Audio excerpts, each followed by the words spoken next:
very serious conversation, so I got a very serious photograph of mine put up here. So yeah, I mean, my work is done now. They've already told you radiology doesn't really matter that much, so you can just sleep for the next 15 slides and it's going to be great. So don't bother listening. I mean, just feel free to do what. No, I'm just kidding. Actually, don't bother listening anyways. There's only one slide that matters. It's the end. I'll tell you when it comes. You just wake up, listen to that slide, and then we're done. Okay? All right, great. So this is running injuries present unique diagnostic challenges. The key question isn't just what imaging should I order, but rather does this patient need imaging at all? Okay. The key principle here is image to change management, not just to justify your curiosity. So you should know why you're getting an imaging test before you go ahead and order it. Okay. And we'll try and provide a practical framework for imaging decisions that optimize patient care while avoiding unnecessary costs and radiation. Costs are never unnecessary when you come to radiology. I encourage you to use us liberally. Thank you. Okay. All right, so let's talk about some common running injuries by location. So the hip, I think you guys know most of this stuff. Stress fractures, labral tears, impingements, gluteal tendinitis, trochanteric bursitis. Then you have knee, which you get the knee pain in the front of the knee, which is the patellofemoral.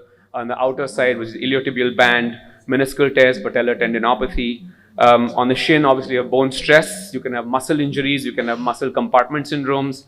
In the ankles, you have ankle sprains and Achilles tendinitis and other tendinopathies. And then in the foot, you'll have plantar fasciitis, metatarsal stress fractures, and Morton's neuromas. So in terms of the management pathways that most of you think of, and what I'm trying to do is set the tone here. There's a bunch of diagnoses, and then there's a bunch of management pathways. So you have either rest, ice, and elevation, which is just relax, let it sort of heal on its own for a little while.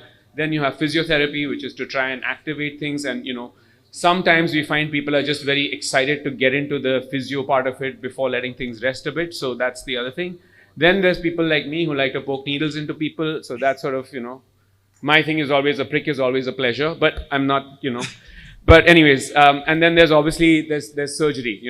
That's the other option. So this is sort of all the treatment things that you have in your hand. So what you're trying to do when you assess a patient is you're trying to say, hey, what's wrong with you? Do I know what's wrong with you? And what's the best way to manage this? This is your three things that you're trying to do. Now, for that, we're going to try and use radiology in this whole thing. So we have a whole slew of things that are available. X-rays are good for fractures, arthritides, bone alignment. We have limited assessment of the soft tissues. Stress fractures are invisible initially, but they're cheap, they're readily available. And the other big problem we have is unskilling of everybody in looking at X-rays, because now everybody wants to look at MRIs.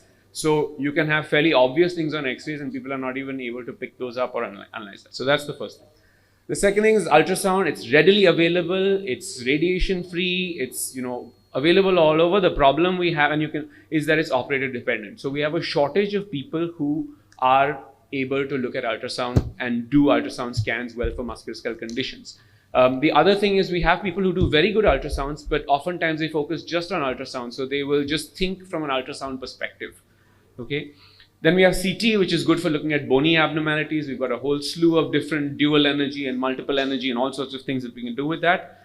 And then we've got bone scans, which can help you look at bone turnover, especially when looking at stress issues. And then obviously the gold standard is MRI, which you can pull out at the drop of a hat anywhere in Mumbai. They're more common than Starbucks now. I think they're competing with even Cafe Coffee closed down. But I think that's the next highest growing brand in the city. So I have a 5-question imaging decision algorithm for you guys. So first of all, decide, does this patient need imaging? So trauma with a concern for fracture, obviously. The most common indication we have for imaging in our city is upcoming event. Because every runner in this city is extremely important. They put tremendous time, energy, and effort into their running. And they always run through everything until the last 2 weeks before the event. And suddenly they show up at your door and say, I've now got this. Actually, it was there a little bit over the last 3 months. But now I've got an event 1 week from now and I've spent bazillions of dollars on my ticket and I have to fly to freaking Timbuktu to do this particular race, which is very, very important. So that's why we need to image. And that's when we find all sorts of funny stuff. Symptoms persist longer than expected. You're considering some sort of treatment, whether it be injection or surgery. So these are the reasons why you would image. And if you have an acute soft tissue injury with a typical presentation, so twisted ankle looks a little funny, okay, fine, just chill, relax, and you don't have a hyper patient, then you can relax. Otherwise, usual, come to us, we'll help you out. And then you have a clear clinical diagnosis which can be managed conservatively regardless. Okay. Secondly, is it a primary bone or soft tissue injury? If it's bone, you'll start with an X-ray. If you don't find anything, hey, we're always there for you. If it's soft tissue injury, you can skip the X-ray.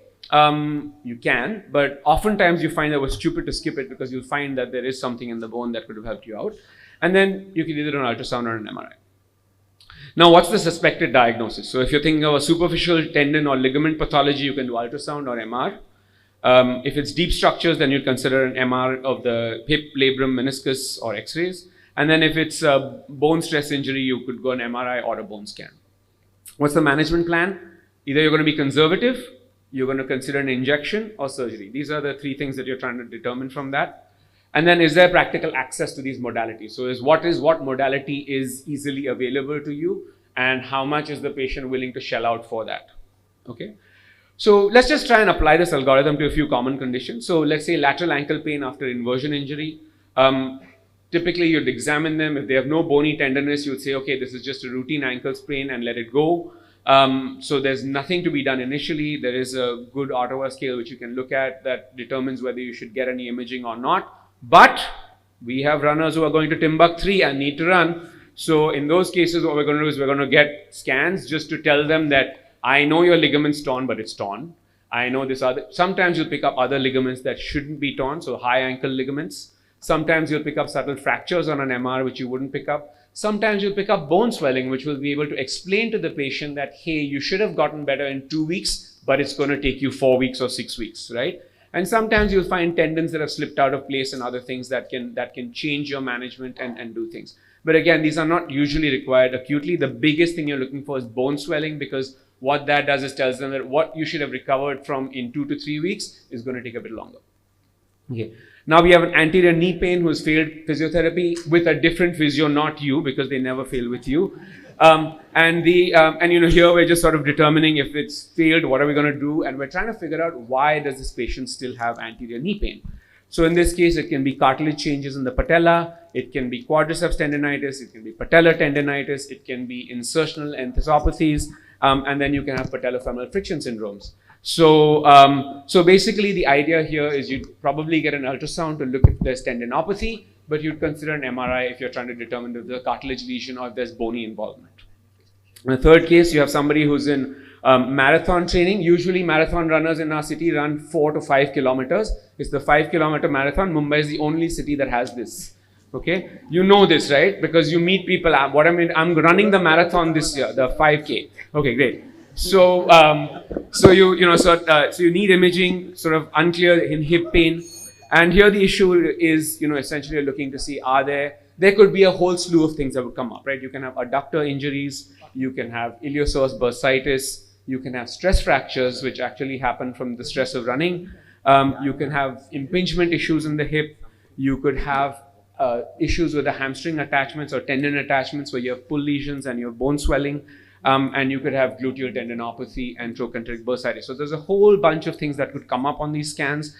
You'd probably start with an X-ray and then you'd move on to an MRI just to see sort of what's going on. And remember, you could see a whole slew of things. Just sometimes hip examination, if that's not something you're comfortable with, coming to a diagnosis can be challenging clinically. Imaging is helpful, but again, you do have to rely on a few things before that.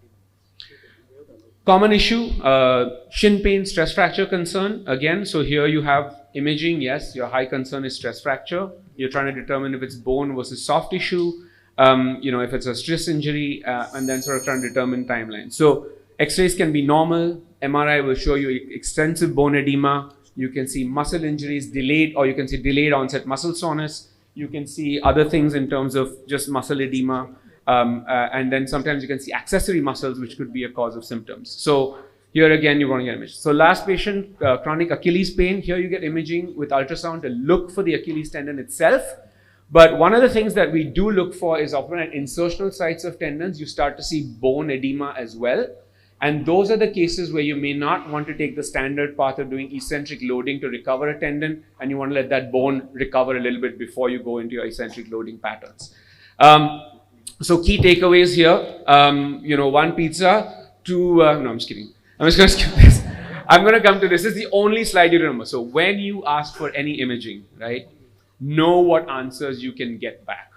So before you send somebody imaging, say, I know what can come back on that scan, okay? Trust me, we will find a ton of things. You pay a lot for those scans, okay? And the question you have to ask is, how will those answers change your management? Okay, so this is the only thing you need to do. Thanks very much.